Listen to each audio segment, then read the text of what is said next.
everyone. Welcome to the Inventory Source podcast. Today we have Troy Albert from Fulcrum Archery and Outdoor Supply. Troy, thanks for making it today, man. Thanks a lot. Good morning to you. Morning. So, just to give everyone a quick background, if you don't mind, on Fulcrum and yourself, it'd be great to kick things off. Sure. Fulcrum Archery was formed about 2.5 years ago. It specializes in outdoor sporting goods in terms of things revolved around nature, hiking, camping, fishing, hunting. Our bread and butter is archery. That's what most of our backgrounds are in. And that's kind of where we've been the last couple of years. We've been expanding as we go. We find the market's kind of wide open, looking for passionate people to come in and do some innovative things. And so that's kind of, I believe, how we met. Yeah, yeah, definitely. As far as, are you guys purely online, just the No, website, or do you also actually, have brick and not at mortar? all. We do, I would say that 90% of our sales are online, 10% of our sales are local.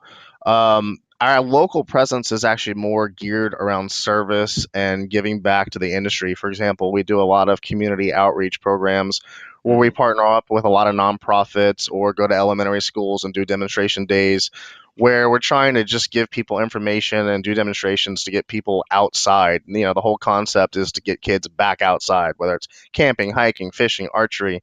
Nowadays, you can actually go to college for an archery scholarship, but getting started is not an easy thing. And so we kind of branch out into the community and give people a starting point. And then, should they decide to continue on and get serious, obviously, we've got a path for basically any one of those directions that you want to go. Yeah, no, I love that strategy. I think that's a great strategy to get out, especially in the hunting and fishing industry. Getting out and getting in front of kids, teach them how to do it. Every day I feel like we're losing the youth to iPads and computers. So I think that's a Exactly. Yes, noble kids don't get effort. outside anymore. Yeah, so I think that's great. That's very cool. Do you direct everyone through? I know you're out kind of in the community, and do you direct everyone through your website usually, or do you have No, a not at actual all. physical location? Fulcrum, even though Fulcrum Archery and Outdoor Supply is our company, I like to say what makes us really the most successful is that we're really a network of a group of companies working together that share the same passion. So we have customers come to us all the time, and we might not be exactly what they're looking for or kind of what they came to us to start with, and we'll send them somewhere else. But you know, when it comes to sales and doing things online, sure, the website is the heart and soul of. The problem with brick and mortar stores, if you will, is that you're really kind of only servicing your zip code or maybe the few zip codes that are around you. And to us, that's kind of a primitive approach to business nowadays. I mean, you really want the world to be your audience, Mhm. and you're kind of limiting yourself if you can't market and advertise to the world and reach people. We have customers as far as New Zealand, a tiny island off the coast of Africa. I don't know how they find us, but they do. Sure. But that's my point. Without a website and a large social media presence, we're really handicapping ourselves. So we push the website because in the end, that's really where we're going to get most of our clientele. But we were formed around passion and camaraderie, and so giving to the community and being really involved in clubs and leagues, and Mhm. we do like city outreach days where you set up a booth, and people can come around and talk to you about various things that we do, just to tell people that it's out there. So it's a little bit of both, really. I mean, you need Yeah. one to sustain the other, and vice versa. You just have to be well rounded. Yeah, no, I think that's a good point. I mean, having both of them, you can definitely use the leverage each one for the other. What's interesting, I've definitely seen the transition and the attempt at the transition to go from a pure brick and mortar to an online presence. And I think the biggest, thing that people see is, wow, now I'm no longer just competing with the two or three guys in my zip code, like you mentioned, but now I'm competing worldwide, right? Now worldwide, I have to compete against anyone that can has a back button and can find another website. How do you guys kind of differentiate now that you have so many competitors and there's so many websites popping up? Is it product selection? Exactly. I'd love to know how you Yeah, compete in so that way. let's talk about that. And that is one thing that's very unique about Fulcrum, and I'll give you a little bit of background. Um, First of all, you're right. 10 years ago, 20 years ago, everything was brick and mortar. It was, a handful of people behind a counter waiting for you to come in, buy something, and then you go on your way. Obviously consumer trend and spending history has shown over the last 10, 20 years that, now people rarely even go to malls sometimes. We're in a day and age where we want to click a few buttons and have something delivered to our door. In some big cities, within a couple hours. Here in Dallas, you can literally order something off the internet and have it here this evening. That is incredible customer service and response time. So when we formed Fulcrum, the obvious question is, how do we compete in this market? We don't really want to do just a brick and mortar because then again, we're servicing that small geographic area. But if we go out into the World Wide Web, how do we compete against the big box giants like Amazon and all these other big companies out there that just have so much money and so much technology to make it competitive? So we thought of doing things a little bit differently. We're lucky in that this industry in general, and I hate to say it, but the archery and outdoor industry in general is actually very primitive. They, unlike most companies, are on the low end of the spectrum when it comes to utilizing technology and innovation. So, for example, the archery industry has not really changed a lot in the last 30 years. You can literally walk into a shop today and it'll look the same as it did 30 years ago. You might see a little bit more R&D and engineering go into some of the actual equipment, the bows, but as far as the customer service model and what you're doing for the customer, it hasn't changed. In fact, less than 5% of archery websites around the country even have a website with real time inventory. Most actually don't. So just by building a website with real time inventory immediately put us at the top of our game. What we did though is we went a step further and we realized that, in our opinion, passion and getting people to recognize that you're different is one of the things that brings people back to us. So like I said, we do a lot of things with the community. We sponsor several different universities around the country and their teams. We have a big staff program ourselves here where we sponsor individual shooters, whether it be a child or an adult, and get them wearing our jerseys and our logos, and we send them out to tournaments around the country. We build a presence. It's kind of that brand awareness thing that you keep pushing and keep pushing and pushing. And obviously, we're on all the social media outlets.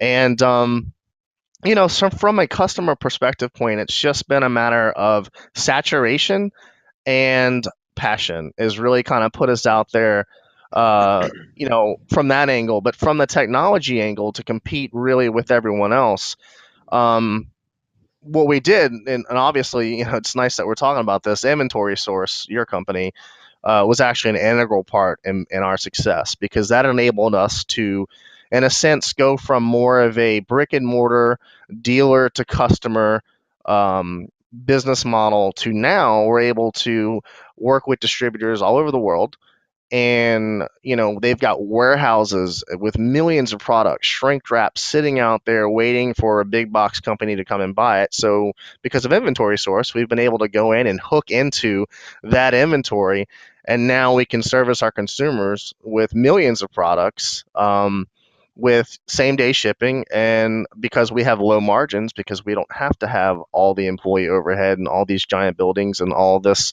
additional things that your typical business model has, we can deliver things at a very cheap price.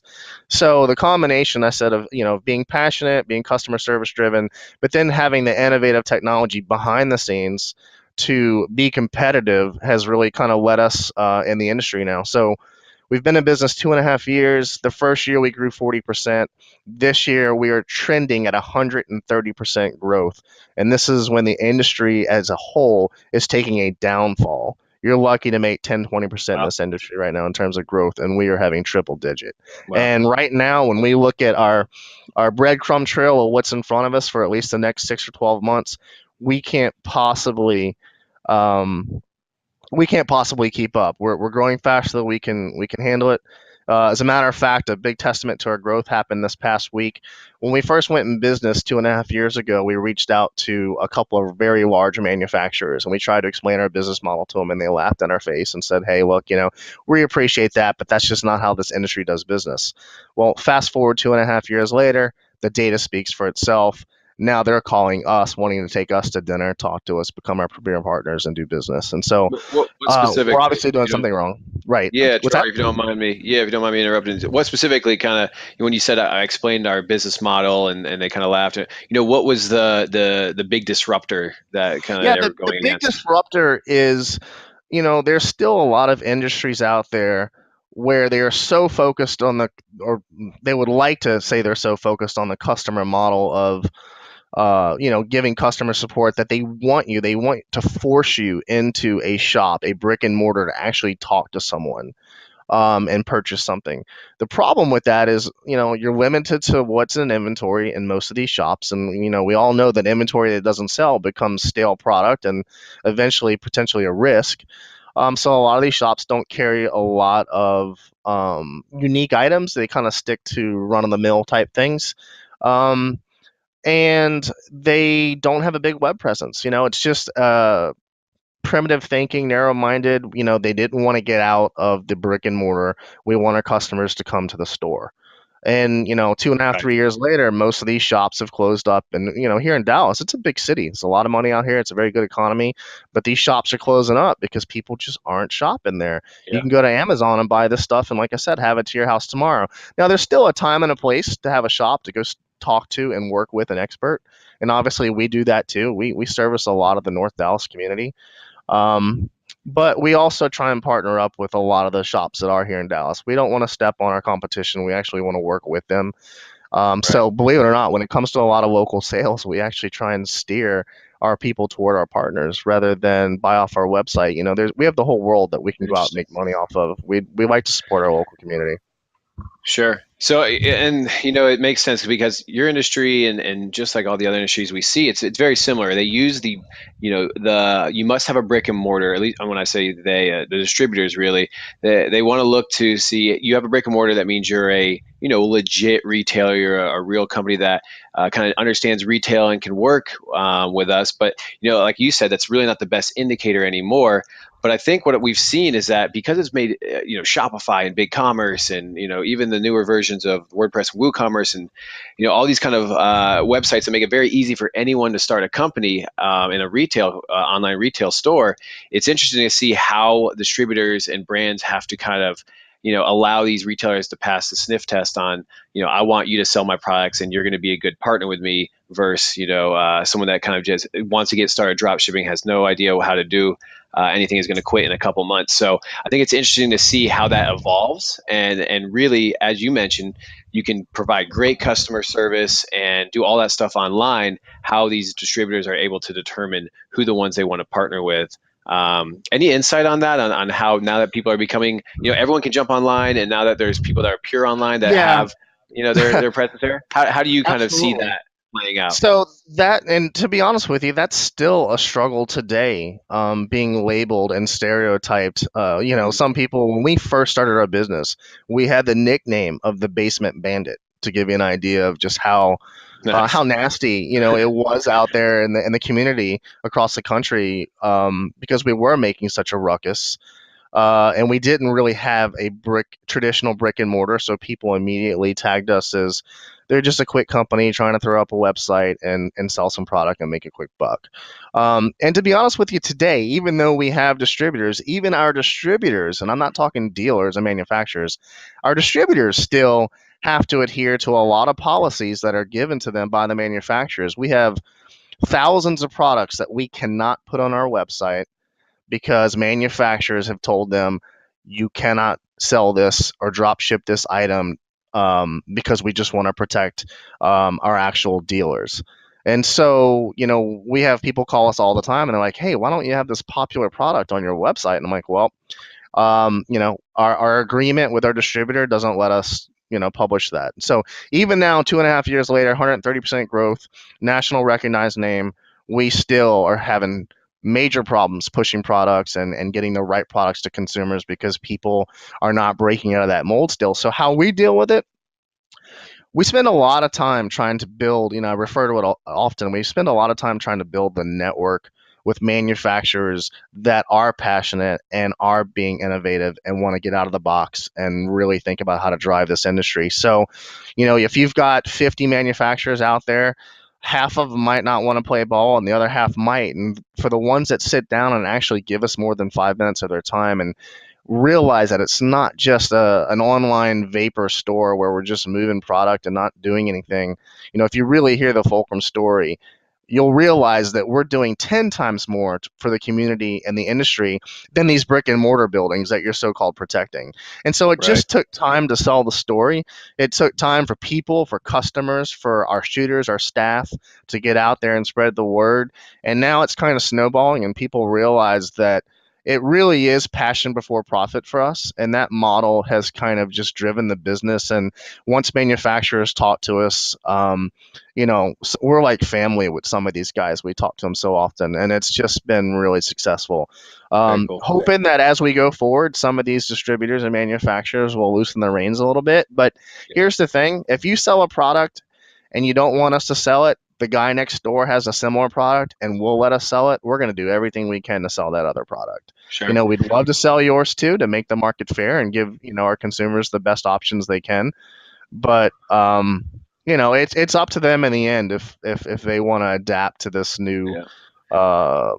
new business methodology, more or Yeah, less.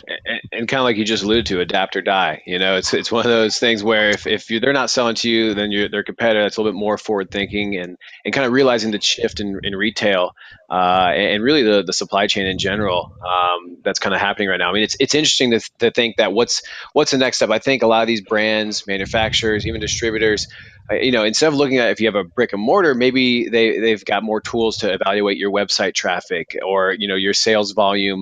As you kind of start building up sales volume, it's one of those things where if you can prove that you're a good partner from a retailer perspective, maybe it's even support metrics, right? Like Yeah, you get access to certain brands and have the technology that can allow them to kind of like release, okay, now you've hit this X number in sales, now you have access to this brand, or your website is driving this kind of traffic and I can evaluate that, so we'll start you at this plan.